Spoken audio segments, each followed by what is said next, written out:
I'm about to do some drawing, some sketches, the very first sketches for this manga. It's a really cool concept. I'm not going to say what it is because then that would be giving it away, but it's really cool. It kind of molds together aspects of Japanese manga and American, not lore, but certain cultural paradigms that existed, especially in the 60s and 70s. I don't want to go any deeper than that. I'm just going to keep drawing, characters, and I'm just going to see what happens. Right now I have one character down. I'm going to draw illustrations for the rest. And I understand that the cat won't shut the fuck up. She does this all the time. I'm not much of an artist, but this is what I drew. I'll let you guess what this character is. I'm at the library. I'm going to read Charles Dickens. After I finished the sketching, I moved on to read some of Dickens' A Tale of Two Cities. And the last few times I went to read, I could hardly get through 5 pages because of his writing style. It's very hard for me to decipher, probably because he was alive, what? Was it 200 years ago? Or was it 100 years ago? I think it was 200. I think it was a really long time ago. So he's basically sort of talking in some sort of old English, using many words that I've never heard before. But I was able to get through like 26 pages this time. I've started to realize that a lot of the shit that he says just doesn't even fucking matter, and you can just gloss over it even if you don't understand it. So that's kind of what I've been doing with some of it. I haven't been spending like 10 minutes trying to deconstruct what one sentence means. Maybe if I go back and read again, then I'll do that. But I don't have too much of a need to go too deep on it. But the main, I may have touched on this before, but the main criticism of Dickens is that he's so verbose. He says he can describe 2 minutes of action in the book using a whole page. Like, he can describe how one person looks using 2 pages, and he will drag it on because he was paid by the word. Back when he was being paid to write, he was paid by the word, so he would ramble. But I don't know, I kind of like it. I kind of like that he's like that. And my dad was telling me the same thing when I was talking to him about it earlier. He said he likes how much detail you can get from him, how fine he paints the picture. It's like a Where's Waldo. You can stare at it for, well, Where's Waldo isn't necessarily a fucking grandiose piece of art, but you know what I mean. You can stare at that book for such a long time and be constantly finding out new things about it and understanding new things about it. And bless you, Abby. And that's what I kind of like. I kind of like how it's unique. It's a unique reading experience. Not most authors are like this. Not most authors are willing to go into so much detail about the picture they're trying to paint.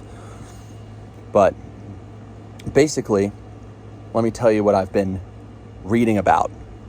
What I read in started on 26, ended on 50. So in the 24 pages that I read today, it's this feeble old man who was in prison for years, decades, and he's got white hair and he's completely forlorn and downtrodden and he's withering away, and all he remembers about himself is the fact that he makes shoes. It's like he's forgotten everything about his personality. And this guy from the bank named Mr. Lorry brings his long-lost daughter to him. And when Mr. Lorry and his companion from the wine shop, I forget, it's Monsieur something, I forget, I think Jacques, Monsieur Jacques something, the shoemaker man who they visit, is so completely unresponsive, as if he's some kind of ghost. And even when Mr. Lorry prompts his daughter with the fact that she'll be seeing her long-lost father, she says to him, "I will be meeting a ghost." So that's kind of interesting. So she finally runs into she finally gets the courage to approach him in this absolute horrid apartment that he's residing in, just working on this unfinished shoe. Lord knows why he's even working on the shoe. Maybe he still does need money, or maybe it's the only thing that can distract his mind from the horrors that he experienced while he was imprisoned. He has this look of subjection on his face. Subjection to coercion, meaning like the only way that he's ever been persuaded to do anything while he was in prison was threats. Threat of violence, threat of starvation, etc.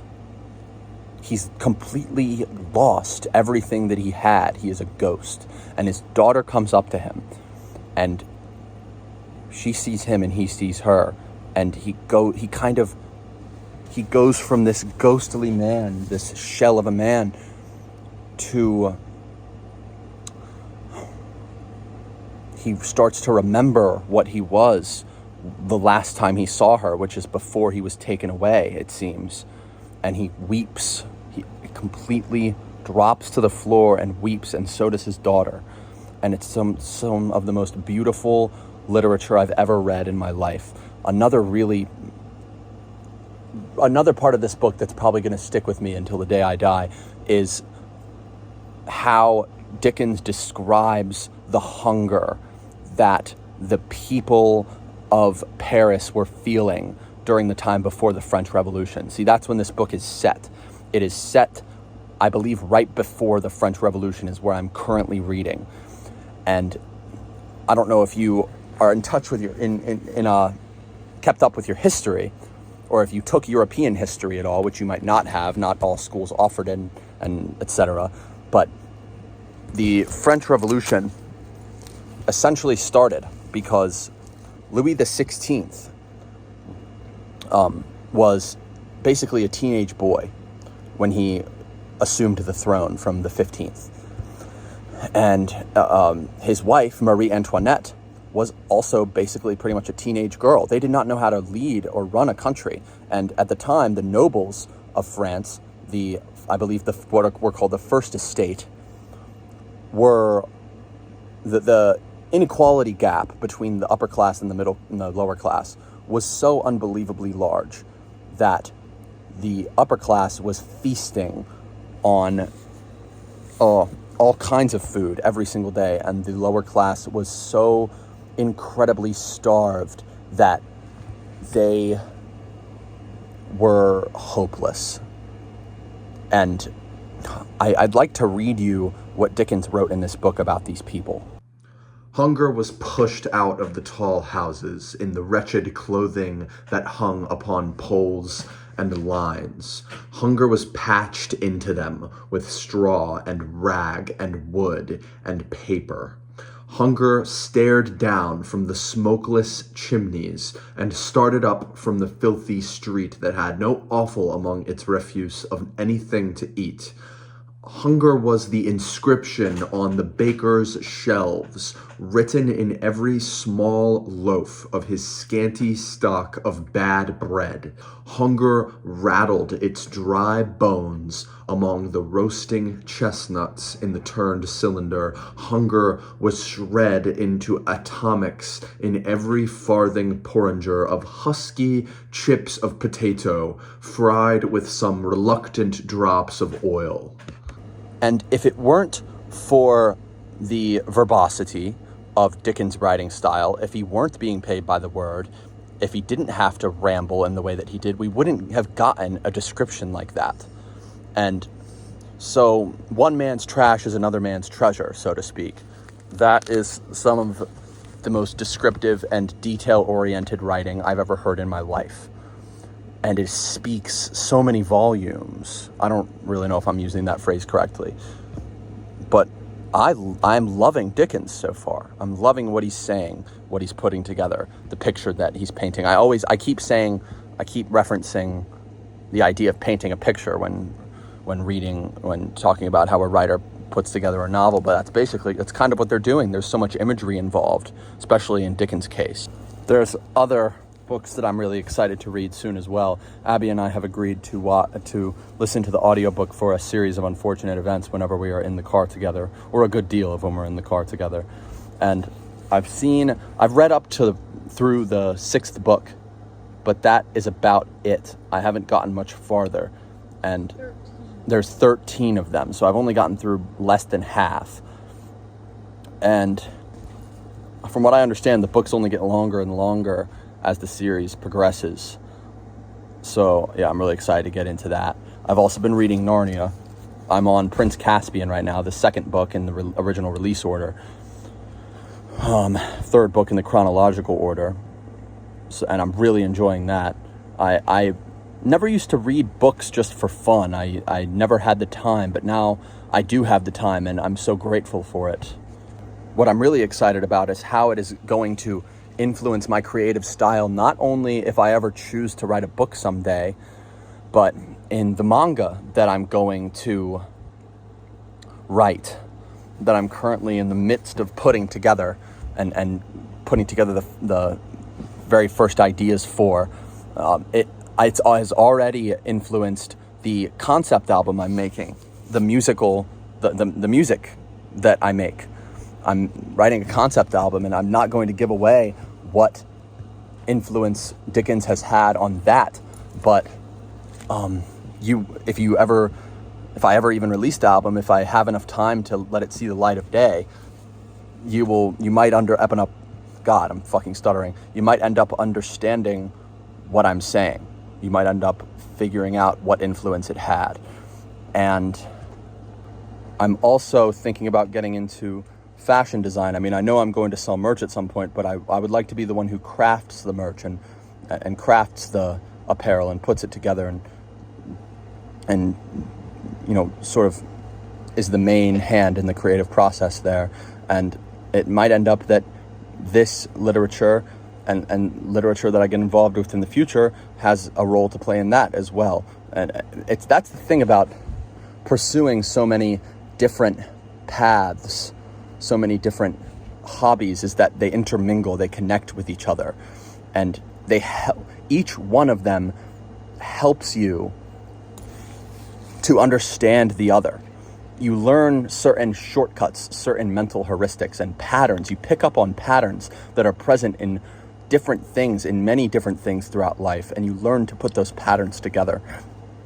And there's something called cross-pollination, where certain mental ways, certain ways of thinking about things in certain walks of life, certain hobbies that people have, certain trades, they can translate into other fields. That's what the word I was looking for, fields.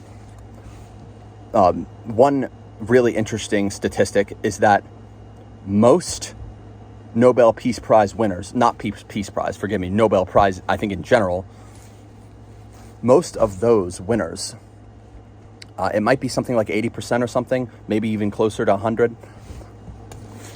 They were people with many different interests. They were polymaths.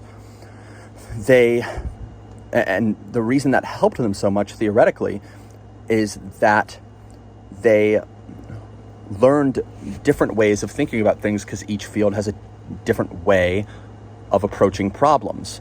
So they take the way of approaching problems from one field and they apply them to another, and then you get an idea that no one's ever thought of before. God, I'm fucking stuttering. So that gets me really excited to pursue all of the things I intend to pursue in the future, because many people believe that if you're not locking onto one specific thing, if you're not specializing in one specific thing, you are losing, you are falling behind. And while there is room for that, there is good in biting down on one thing and pursuing it for a while. I do think that creates usefulness that would not have been there before.